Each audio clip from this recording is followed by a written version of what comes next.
How to fix NVIDIA display settings are not available error. Hello everybody, let's get started. If you are not able to see the display settings of NVIDIA, here are two solutions that you can try on. To start off with the first solution, open Device Manager. For that, you can either search for the Device Manager on the search bar or right click on the Start button and then go to the Device Manager.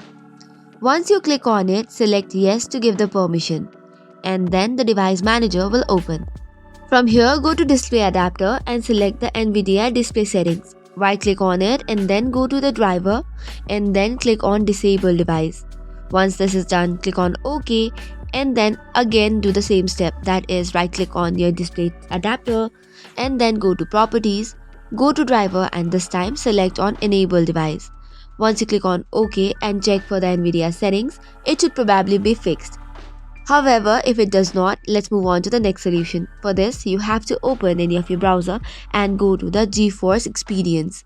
The link is already available on the description box. You just have to tap open it and download. After this, you can open the display settings which would be available. So this is all for today's video. For more such contents, do not forget to hit the like and subscribe button. Thank you and keep watching.